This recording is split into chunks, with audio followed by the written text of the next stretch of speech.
All right, so in this video, we're going to go over how to make the letter A in Inventor that you see here. Remember that each of these blocks indicates a measurement of 1 inch. So you can see that the face here of the A, that's what we're going to start with. That's our two-dimensional sketch. The base here is 1 inch wide, so one block. And if you kind of go up a little bit, you see there's 2 more blocks up here. And then you go down, it's 1 inch wide. So all total, it's 4 inches wide. And then it's 1, 2, 3, 4, 5, 6 inches tall. So it's kind of like the letter A that fits into like almost a 4x6 rectangle. All right, we're going to use a couple different features in Inventor here to help us construct this. Some regular lines as well as something called construction lines. So the way I'm going to build this is I'm actually going to draw a vertical line straight up. That's not part of the A, and then a horizontal line that's 1 over.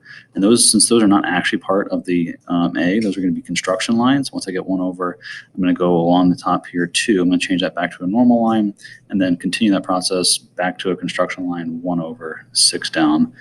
And you'll see how I build it. All right, so I'm going to kind of push this off to the side so I can kind of see it as I'm working. All right, so here's Inventor, and then drag this over again so that we can see as we're building. So create a new part. Because it's in inches, you can just do a standard part. All right, so start a new sketch. Select any plane to work on. And I always like to personally start here at the origin. So start a line. And again, I'm going to go up here. And again, that's not part of the actual letter A. So you see this option right here, this kind of horizontal line with an angle line going into it. It's called construction. So this is for temporary lines or geometry, just for sketching. It's not actually part of the final product. So I'll click that. Therefore, this line is not a permanent line. So start at the origin, start going up. So vertically, we're going up 6 blocks. So I can just type in number 6 and enter. That makes a vertical line. You see it's a dotted line. That's a construction line. I want to go, so I'm kind of hanging out here in space. I want to get to this corner. So I go over 1 inch, right? You see it's over 1 block. So just to the right, 1 block, 1 inch. All right, and now I'm at this corner right here. So now I want to go this 2 inches over, and that is part of the top of the A. So I turn off construction line. It turns it back to a regular line. Type in 2, enter, and then repeat this part here. So go over 1 inch, 1, enter, down, enter. You always see that the way I'm doing this is I'm lining up my mouse in the direction I want to go. So the angle is correct. I just got to type in the actual measurement. So 6, enter. And now I'm down here at this corner. I want to go over 1 block, and that's really part of the A. So I turn off construction, go over 1. All right, so that's actually part of the bottom. And then I want to go back to construction, go over 2, and then I can either type it in or just match it up. 1 inch. There we go. So now I can do these angled pieces here that are really part of the A, here and here. So make sure construction's off, a line that connects from this point there to that point, and same thing from that to that. All right, so now I have the kind of outline of my A. Now what I want to do is do these inner lines and see this angled line here and this angled line here go from this point, and they actually if they were to connect, they would connect at this center point right here, which is the middle right here. So I can put in a line connecting from here to here. Wait till you get that green dot. The green dot tells you you're on a node. All right. So now I kind of have my legs, and now I got to do my horizontal pieces. So again, I'm going to go back to construction lines. And you see, I'm going to kind of trace this up and over to the left. So I'm going to go from this corner, I'm going to go straight up 2 units, and then over just a random amount. So go up exactly 2 inches, and then just over, right? You'll see how I'm going to cut away or trim away that extra stuff. Hit escape real quick to get out of that, go back to the line, make sure it's still a construction, it is. And then that got me to here, so I'm going to go up 1 more and over again. So up 1 more, exactly 1 inch, enter, over a random amount. So that got me to the bottom here. Now I need to go up 2 and over. So a line, construction, it's already on construction, up 2 inches, and then over. Now we have most of what I need. All right, so there's a command here for trim that will cut away parts I don't need. So I want to keep this part actually as a regular line segment, and I want to trim away the rest. So I can click on that, it cuts it away, trims it away. All right, so click on the parts you don't want to keep and leave the parts you do want to keep. All right, and that's about it. So now if I click on this, I can turn off construction, turns it back to a regular line. Click on that, turn off construction. Click on that, turn off construction. And now I want to trim away some more stuff. So I can click the trim feature, click on that. Click the trim feature, click on that.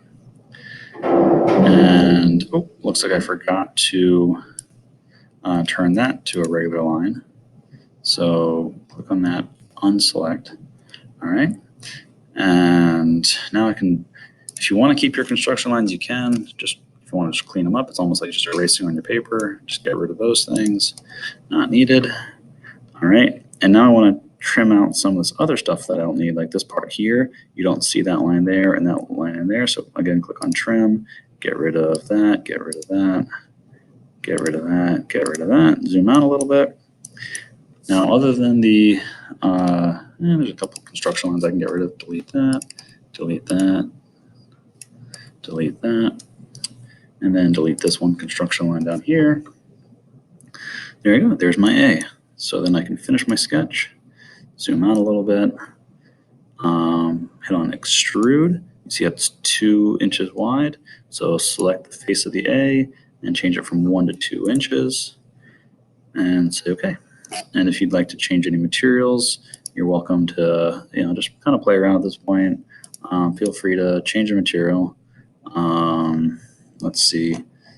You can change it to any of the like a wood, a steel, any kind of plastic. Your call. Let's see. I'll change it to the ABS. Change the color to yellow. Sure, and then save it as part. Let's see. This is number 3, letter A. Let's just call it letter A. All right. So that's the part. Now, don't forget, we also want to put this on a drawing file because we want to see an isometric sketch of it.